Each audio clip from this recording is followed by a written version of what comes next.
Assalamualaikum warahmatullahi wabarakatuh. Perkenalkan, nama saya Linka Latifani Falasi Faridana dari kelompok 4 yang membahas materi tentang analisis kebutuhan menurut teori kebutuhan Abraham Maslow.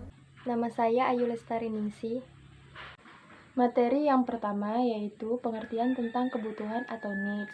Menurut Murray, kebutuhan atau needs adalah konstruk mengenai kekuatan otak dalam mengorganisir berbagai proses seperti persepsi, berpikir, berbuat untuk mengubah kondisi yang ada dan tidak memuaskan.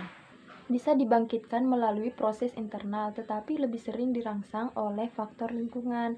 Biasanya, needs dibarengi dengan emosi atau perasaan khusus dan memiliki cara khusus untuk mengekspresikannya dalam mencapai permasalahan. Dalam memenuhi kebutuhannya, manusia menyesuaikan diri dengan prioritas yang ada. Saya Hani Naura, di sini saya akan menjelaskan tentang bagaimana teori kebutuhan menurut Maslow. Nah, Maslow beranggapan bahwa kebutuhan kita tersusun dalam sebuah hierarki berdasarkan potensi pemenuhannya. Kebutuhan di hierarki lebih rendah lebih kuat daripada yang di atasnya, dan sebaliknya kebutuhan di hierarki lebih tinggi lebih lemah. Dengan demikian dapat dikatakan sebagai makhluk yang berkebutuhan.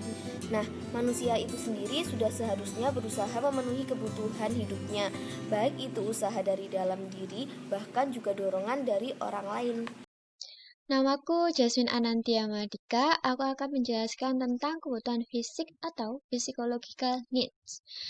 Maslow dalam bukunya menuliskan bahwa kebutuhan pada tingkat pertama ini merupakan titik tolak teori motivasi karena berhubungan dengan dorongan fisiologis, yang mana artinya bahwa kebutuhan ini yaitu kebutuhan pokok setiap individu dan berhubungan dengan pemenuhan fisik manusia.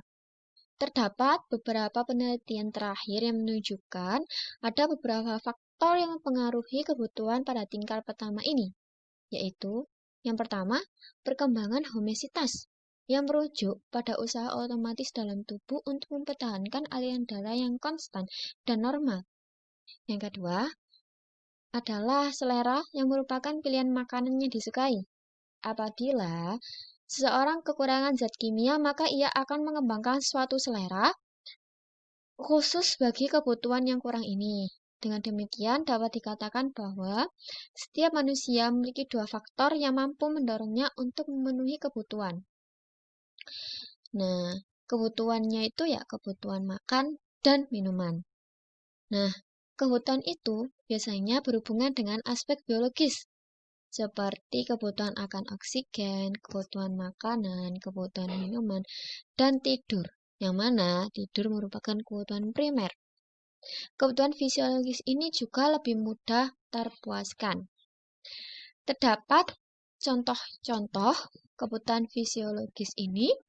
Yang pertama adalah ketika seseorang merasa lapar, merasakan haus, maka ia akan membutuhkan makanan dan minuman untuk memuaskan dahaga tersebut.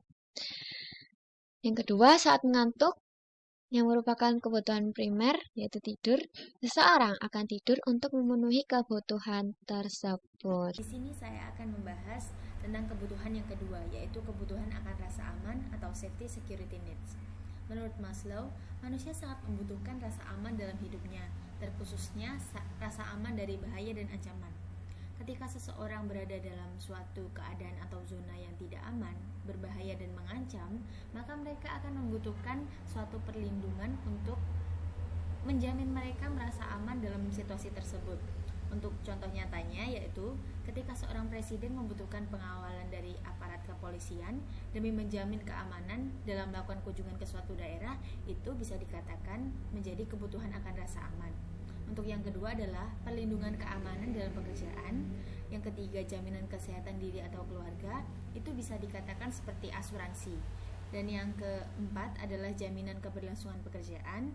Dan yang terakhir adalah jaminan keamanan di hari tua, di saat kita sudah tidak bekerja atau produktif lagi. Bisa dikatakan seperti dana pensiunan. Terima kasih. Nama saya Firman Syabriantara. Kemudian yang akan saya jelaskan yaitu kebutuhan akan rasa memiliki dan kasih sayang. Maslow menyatakan bahwa orang mencari untuk mengatasi perasaan kesepian dan keterasingan. Ini melibatkan dua orang atau lebih dan menerima cinta, kasih sayang, dan memberikan rasa saling memiliki.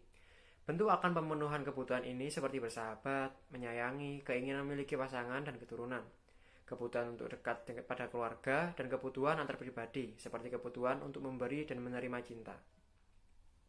Seperti misalnya, saat seorang memiliki sahabat, pacar, ataupun suami, menandakan bahwa orang tersebut membutuhkan rasa memiliki dan kasih sayang dari orang lain.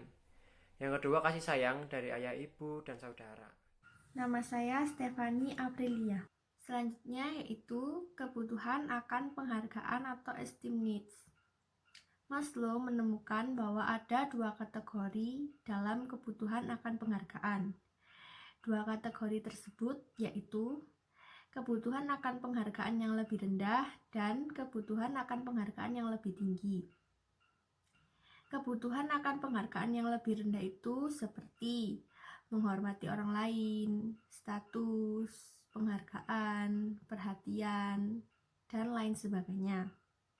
Kemudian, kebutuhan akan penghargaan yang lebih tinggi itu seperti harga diri, termasuk perasaan, keyakinan, kemandirian, dan kebebasan. Ada beberapa contoh dalam kebutuhan akan penghargaan. Contoh yang pertama yaitu saat berdiskusi, kita bisa menerima saran dan pendapat dari orang lain. Kita menghormati saran dari orang lain tersebut. Contoh yang kedua yaitu seseorang yang menerima pujian dari sesuatu yang dilakukannya. Materi selanjutnya yaitu kebutuhan akan aktualisasi diri atau self-actualization needs. Maslow berpendapat bahwa aktualisasi diri adalah kebutuhan untuk membuktikan dan menunjukkan dirinya kepada orang lain.